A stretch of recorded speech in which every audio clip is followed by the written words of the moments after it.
Karibuni tena katika tafakuri yetu ya maagano ya kujitenga, na hii ni sehemu ya 5 inayosema udhaifu na maagano ya kujitenga.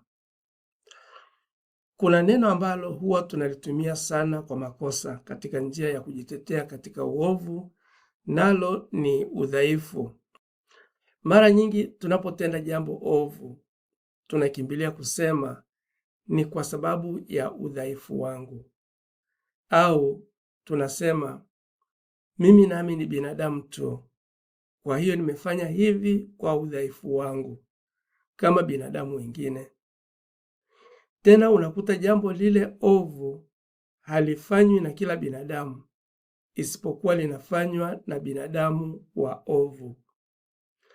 Lakini hatukubali kamwe kusema nimefanya hivi kwa sababu ya uovu wangu, au mimi ni binadamu muovu, kwa hiyo kama binadamu wengine waovu nimefanya jambo hili. Hatufanyi hivyo kwa sababu bado tunataka kujitetea katika uovu wetu, lakini bado tunabakia kuwa waovu. Ndio maana pamoja na kujitetea huko, bado binadamu wengine wakitukamata katika maovu hayo wanatuadhibu, kwa sababu si kawaida kwa binadamu wa kawaida kutenda maovu. Tunapojitetea katika uovu kwa kutumia neno udhaifu, ni sawa na kumkufuru Mungu aliyetuumba.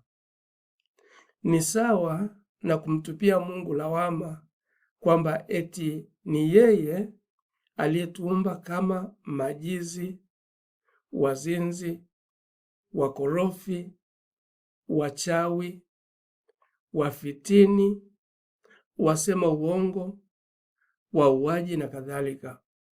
Mungu hakutuumba kamwe kama watu wa kutenda maovu, na maandiko yanathibitisha ya kuwa Mungu alimuumba mwanadamu mwema na sio mwovu. Tena alimuumba mwanadamu kwa mfano wake, Mwanzo 1:27. Sasa kama tumeumbwa kwa mfano wa Mungu, je, Mungu ni mwovu? Hapana. Lakini Mungu ametuumba katika mapungufu au madhaifu ya mwili na katika kutenda. Kwa maana nyingine, uwezo wetu una kikomo. Sisi ni dhaifu kwa sababu kuna vitu vinavyotuzidia uwezo. Kwa mfano, tunazidiwa na magonjwa au njaa, hata maumivu.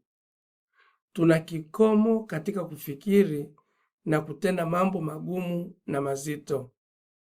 Vilevile tunachoka, tunahitaji msaada, tunakosa nguvu, tunaugua na hata tunafariki. Hayo ndiyo madhaifu yetu, na ndivyo Mungu alivyotuumba. Mungu ametuumba katika madhaifu, tena kwa sababu maalum, yaani ili akamilishe uweza wake kwa njia ya madhaifu yetu.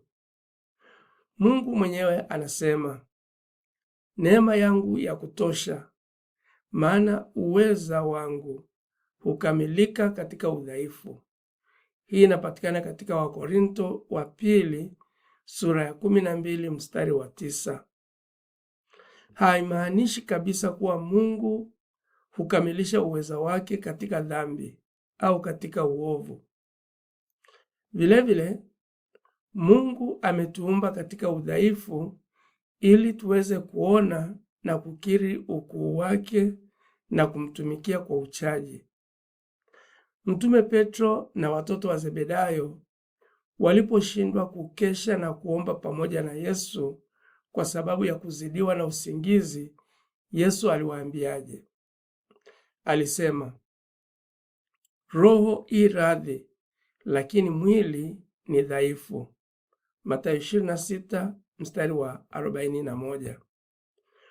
Yesu aliwaonea huruma kwa sababu ya udhaifu wa miili yao, na sio kwa sababu walitenda kosa, kwani hawakutenda kosa.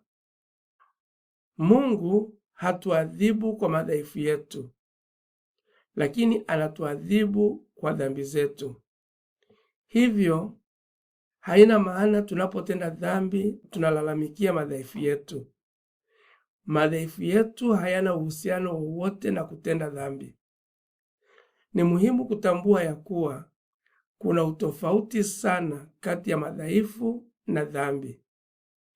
Tunapojinyenyekesha mbele za Mungu na kumwambia ya kuwa sisi ni wadhaifu, maana yake tunakiri ukuu na uweza wake usio na kikomo tunapojilinganisha na uwezo wetu ulio mdogo sana. Tunakiri mbele zake kuwa tunahitaji msaada wake, kwani sisi wenyewe hatuwezi kukamilisha yale tuyafanyayo. Hivyo tunamhitaji Mungu atembee nasi. Naye Mungu anatutaka tuonyeshe kwake ishara ya unyenyekevu kwa kujitenga na jambo fulani kama maagano yetu kwake, ili atembee pamoja nasi. Mzaburi anakiri ya kuwa pamoja na madhaifu yetu, lakini Mungu ametuumba kwa jinsi ya ajabu ya kutisha. Zaburi ya 139 mstari wa 14. Pamoja na madhaifu yetu, Mungu ametuumba tukiwa na akili na utashi wa kutambua, kufikiri na kutenda. Kwa hali hiyo, tunao uwezo wa kutambua jema na baya, na katika kutenda tunafanya maamuzi ya kutafakari tufanye au tusifanye. Dhambi hutendwa si kwa sababu ya madhaifu, bali kwa nia, kusudio, tamaa na kughafilika. Hivyo, tunapotenda uovu, tusijisifie na kujitetea katika kivuli cha madhaifu. Tukubali kuwa sisi ni majizi tunapoiba. Sisi ni wasengenyaji tunaposengenya. Sisi ni wakabaji tunapokaba na kadhalika. Tunapokiri maovu yetu, tutahitaji msaada na msamaha. Tunapotetea maovu kwa kivuli cha madhaifu, hatutatambua shida yetu. Tutaendelea na uovu huo huo, na Mungu hatembei na waovu. Asanteni.